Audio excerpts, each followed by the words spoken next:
तो हम प्रभु का धन्यवाद देते हैं आज के दिन के लिए। हालेलुया।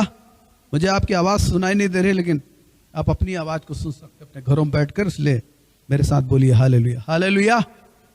प्रभु का धन्यवाद। और इस वक्त जब हम आराधना कर रहे थे तो मैं एक चीज को देख रहा था कि एंटी क्राइस्ट जो इस पृथ्वी पर आने वाला है उसको प्रमोट करने के लिए, पृथ्वी के माने संसार के प्लेटफॉर्म में लाने के लिए, प्रकाशित वाक्य के 17 अध्याय के जिस स्त्री के बारे में लिखा है, प्रकाशित वाक्य 17 अध्याय में जिस स्त्री के बारे में लिखा है वो झूठा विश्व धर्म है।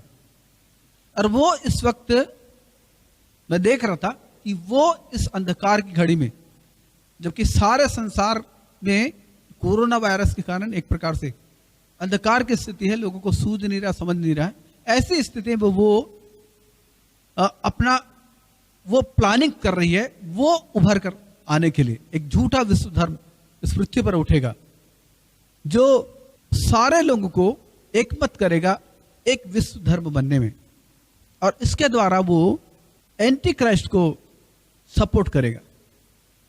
और ये बात जो मैं कह रहा हूं आप निकाल के पढ़ सकते हैं, इस वक्त यहां पर पढ़ने की आवश्यकता नहीं, आप लिख लीजिए। प्रकाशित वाक्य के 13 अध्याय के 11 से 15 पद में उसकी विशेष भूमिका होगी कि वो जो है वो एंटी क्राइस्ट को प्रमोट करेगा। लेकिन जब आप 17 अध्याय पढ़ते हैं वहां पर उसके पतन के बारे में लिखा है।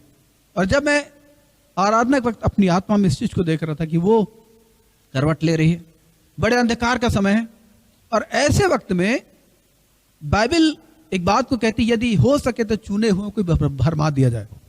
चुने हुए वे भ्रम में आ सकते हैं, लेकिन परमेश्वर भ्रमों से बचाने वाला है। तो मैं और आप कैसे भ्रम से बच सकते हैं, कैसे भ्रम से बचें? उसका एकमात्र उत्तर है परमेश्वर का वचन, जिसके बारे में दाऊद ने कहा तेरा वचन मेरे पांव के लिए दीपक और मेरे मार्ग के लिए उजियाला है। और यही वचन आपको बचा सकता है। मैं प्रभु का धन्यवाद देता हूं कि मैं अपनी कलीसिया में अपने लोगों को यही सिखाता हूं कि वो प्रार्थना की गहराई में जाए, लेकिन वचन को पढ़ना ना छोड़े, वचन को ज्यादा इंपॉर्टेंस दे और प्रार्थना करने से पहले वचन को पढ़ें। मैं प्रभु का धन्यवाद देता हूं, मुझे बहुत खुशी होती है मेरे भाई बहनों से जो लोग मेरी बातों को सिंसियरली लेते हैं, वचन पढ़ते हैं, और जब वो मुझसे बातचीत करते हैं वो वचन के माध्यम से बातचीत करते हैं। मैं उनकी समझ को देखता हूं, उनकी बुद्धि को देखता हूं, उनके ज्ञान को देखता हूं, मैं बहुत आश्चर्यचकित होता हूं और आनंदित होता हूं। मैं प्रभु का बहुत धन्यवाद करता हूं जब वो लोग किसी समस्या पर बातचीत करते हैं और परमेश्वर के वचन को खोलकर वो सॉल्यूशन को बताते हो। भ्रम की स्थिति खत्म हो जाती है, असमंजस की स्थिति खत्म हो जाती है, अविश्वास की स्थिति खत्म हो जाती है, डाउट खत्म हो जाता है, विश्वास वहां पर एक नया रूप लेता है, और उस विश्वास के द्वारा जो प्रार्थना की जाती है वो अंधकार के सामर्थ्य को तोड़ देती है। इस बात को दोबारा आप लोग रिवर्स करके सुनना जो मैंने बोला। हालेलुया।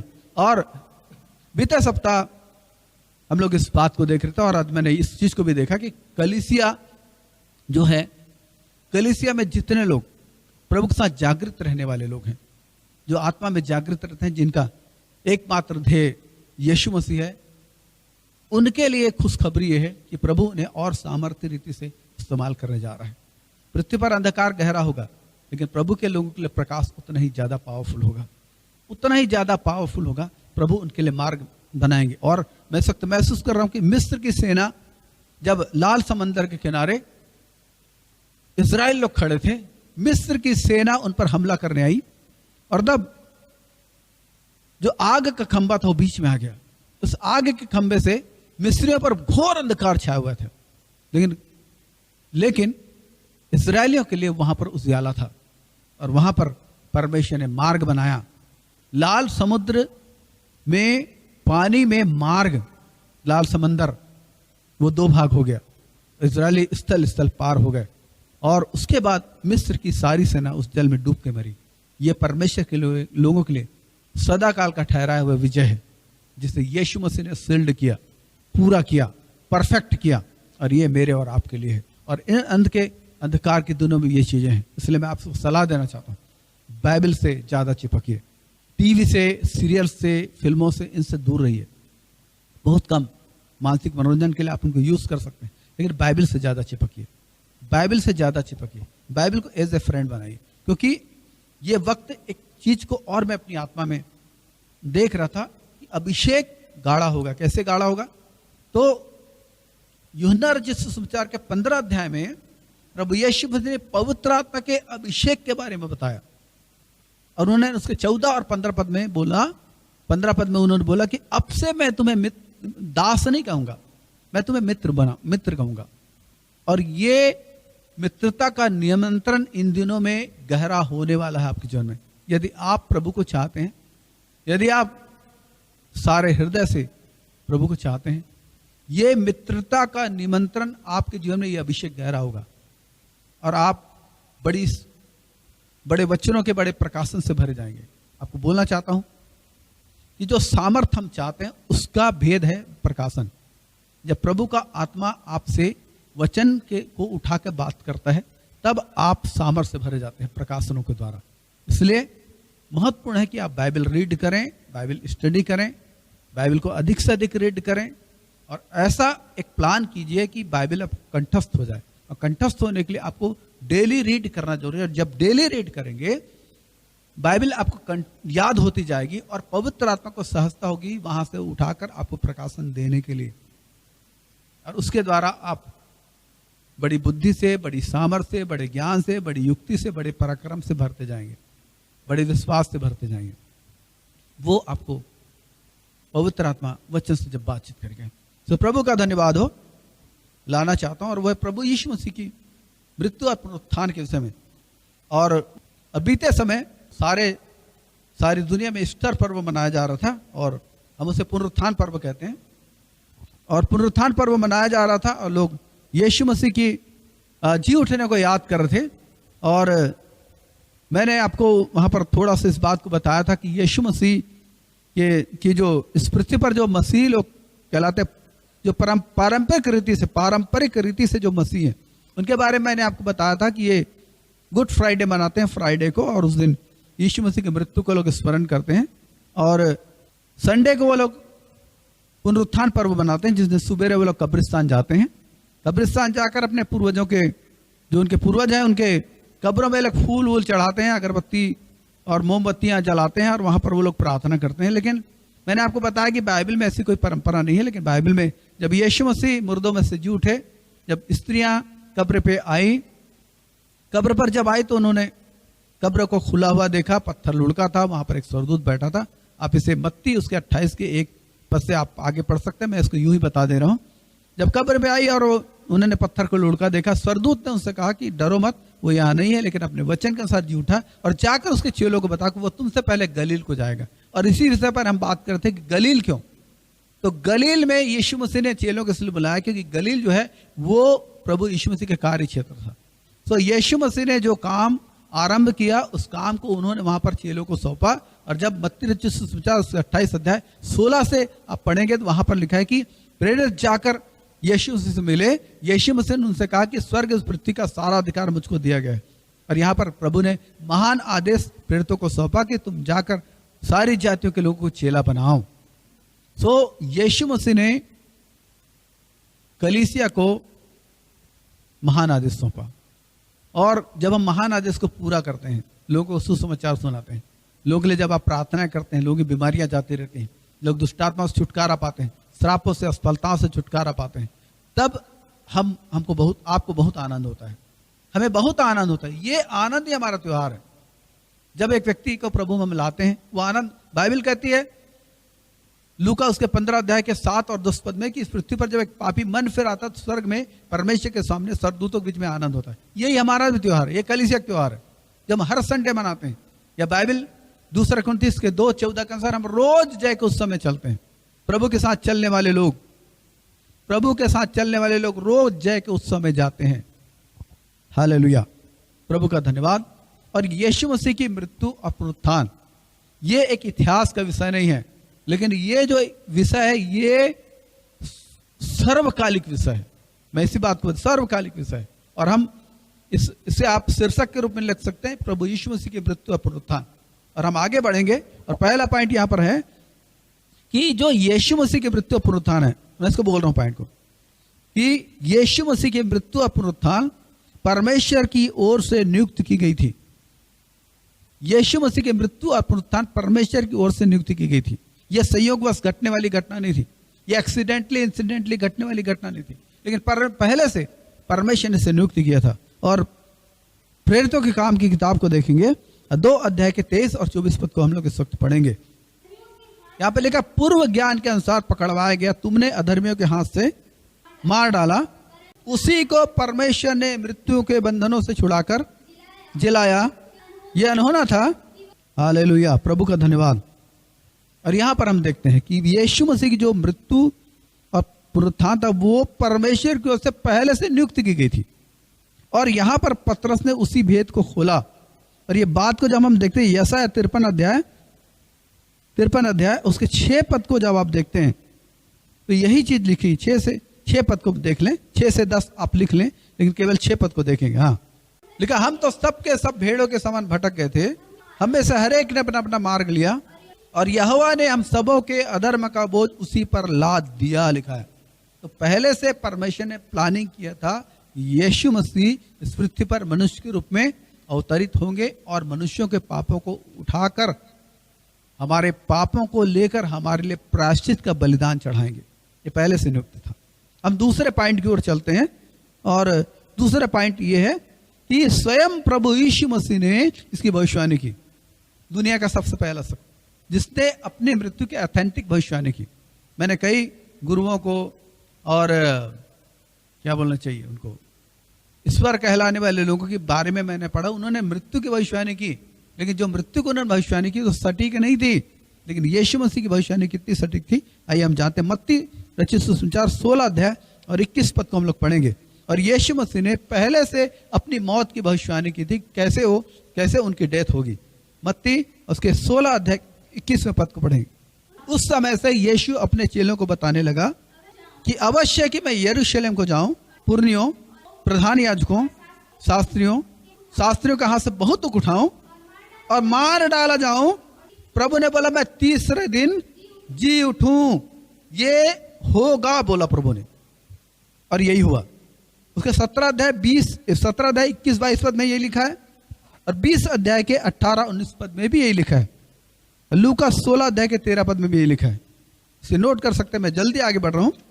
तीसरा जो पॉइंट है वो ये है कि ये स्वेच्छा से थी। माने यीशु मसीह की मौत जो थी वो स्वेच्छा से थी, जबरदस्ती नहीं थी। जैसे उसके 53 अध्याय के 12 पद को देखेंगे, फिर यूहन्ना उसके 10 अध्याय के 17 और 18 पद को देखेंगे। जैसे 53 अध्याय का 12वां पद, अपना प्राण मृत्यु के लिए उंडेल दिया। हालेलुया।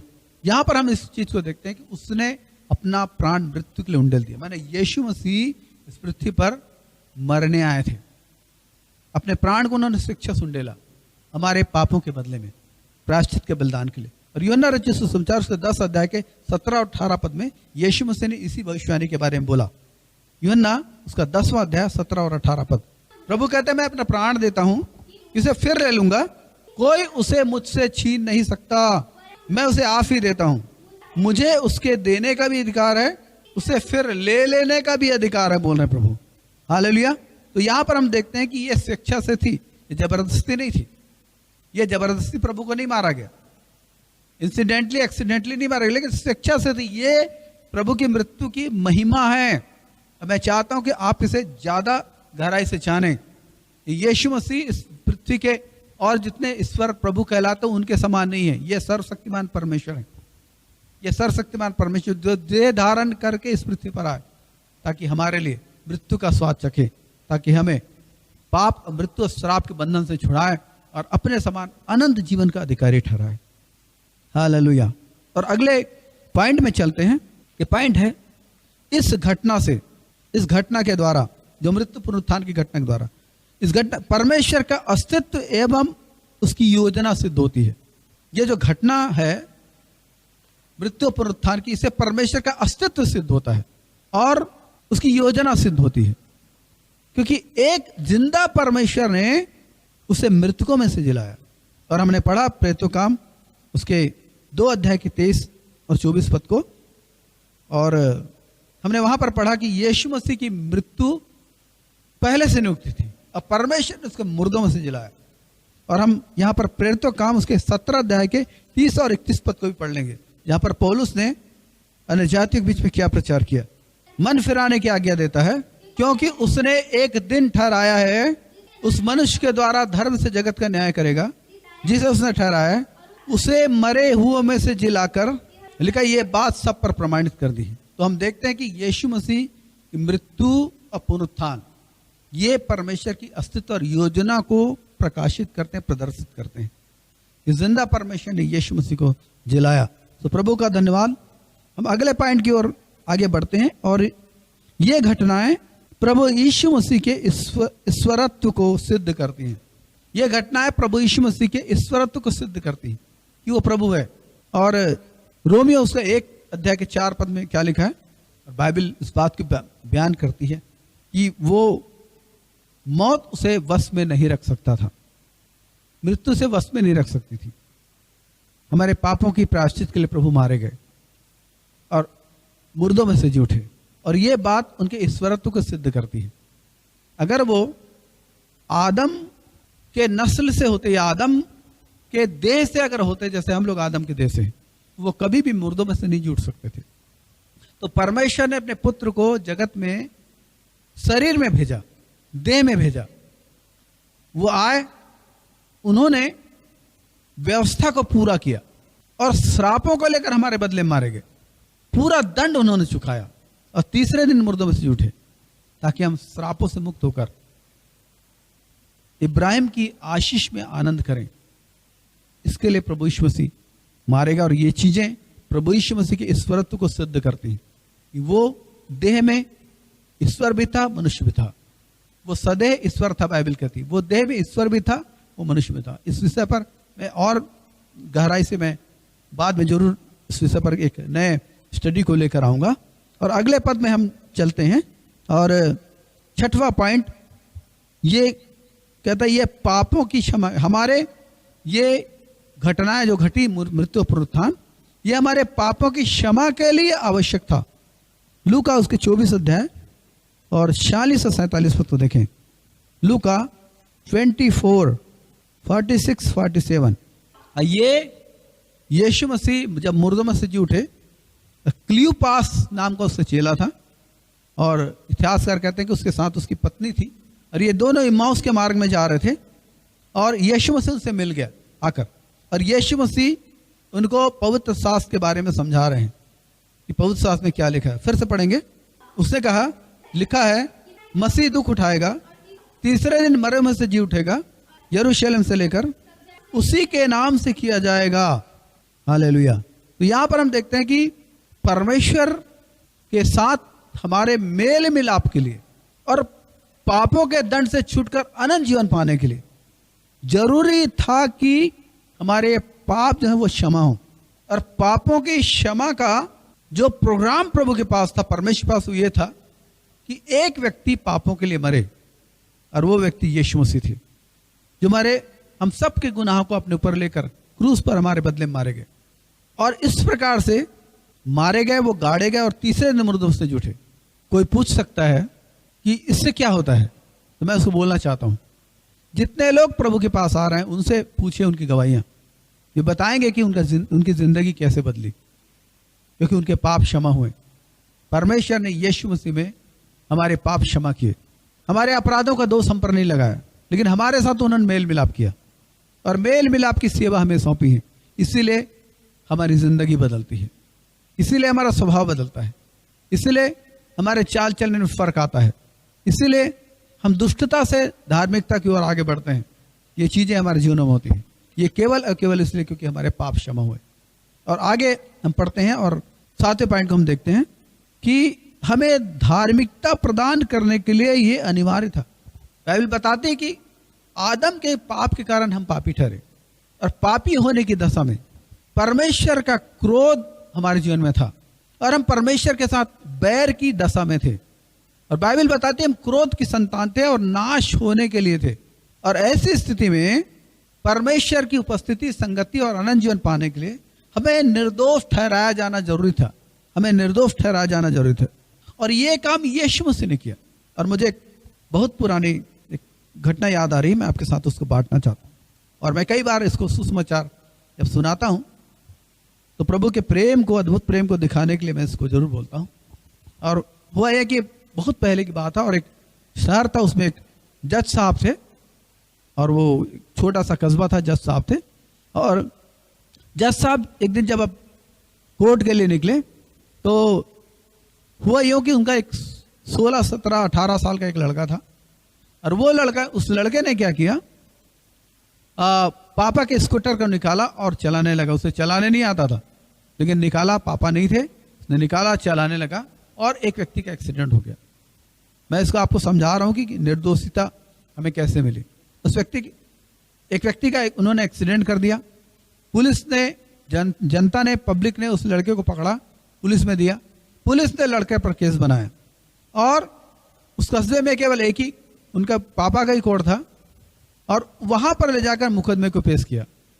तो दृश्य देखिए, ऊपर पापा बैठे हैं जज के रूप में, सामने में उनकी फाइल रखी है, उस लड़के की फाइल रखी है जिसमें लिखा है कि इस लड़के ने अपराध किया, और नीचे में वो लड़का खड़ा हुआ अपराधी के रूप में।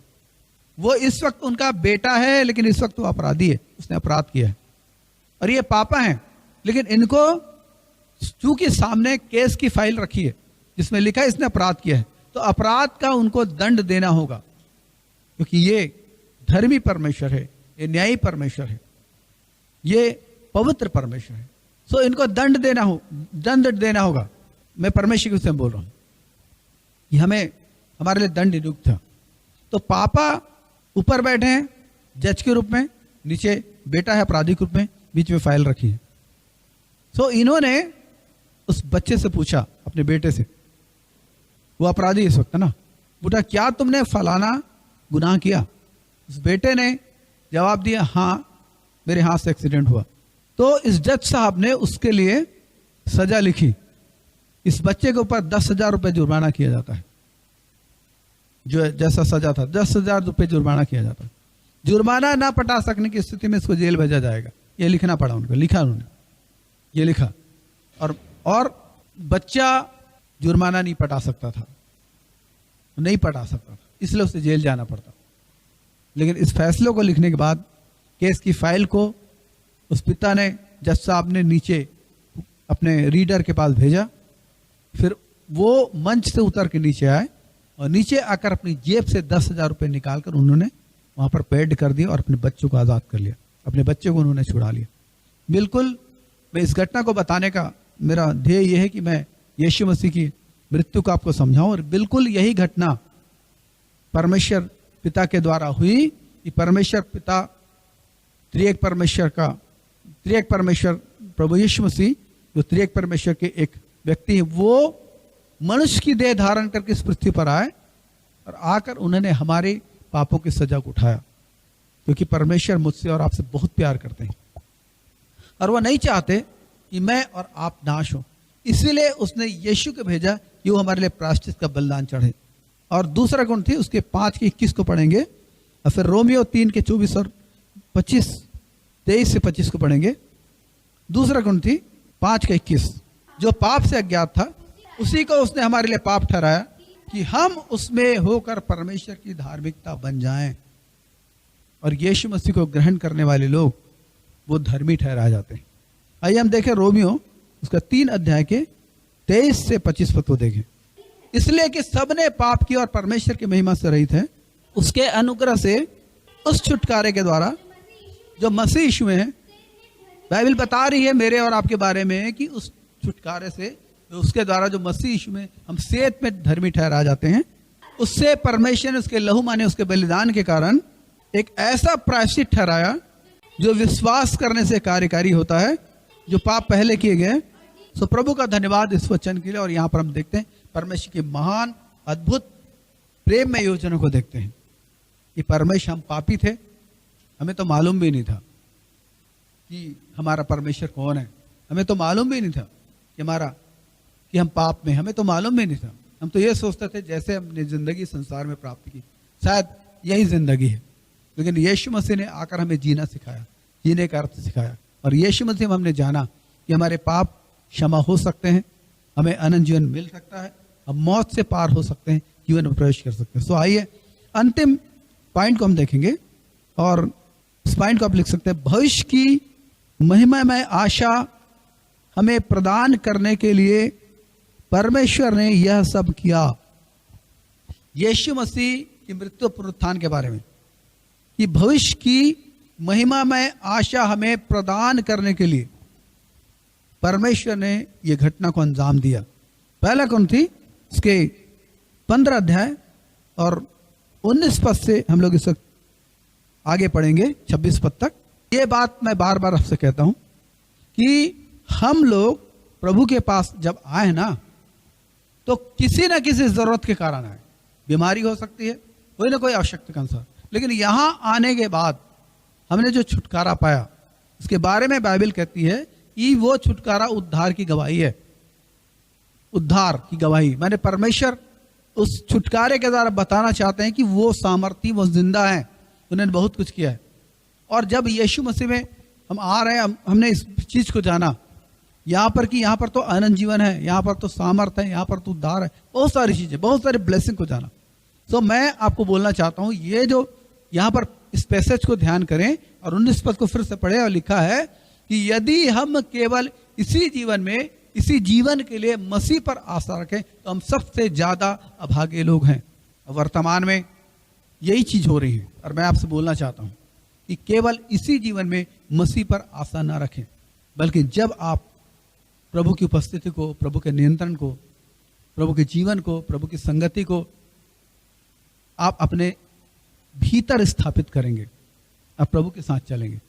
मैं कहना चाहता हूं, जो मटेरियल ब्लेसिंग्स है, भौतिक आशीषें, वो आपके जीवन से दूर नहीं रहेंगी, लेकिन भजन 23 के अनुसार वो आपको पीछा करेंगे, वो आपको पीछा करेंगे यदि आप प्रभु के साथ चलेंगे। तो यदि अपना जीवन समर्पित करके प्रभु के साथ आप आगे बढ़ेंगे, ये चीजें आपके पीछे आएंगी।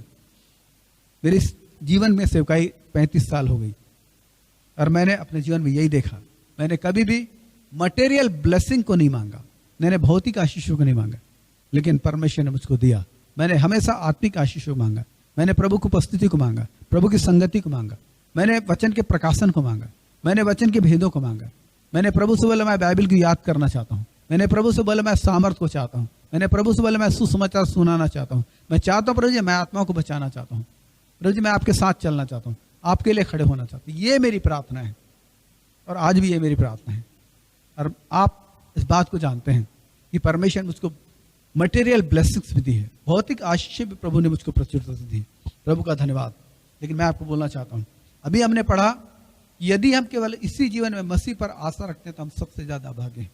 प्रभु आज भी हमें संभालता है, हमारे भौतिक जीवन को, आर्थिक जीवन को भी संभालता है, हमारे सामाजिक जीवन को भी संभालता है, हमारे देह को भी संभालता है, हमारी बराबर हर फील्ड में चिंता करता है।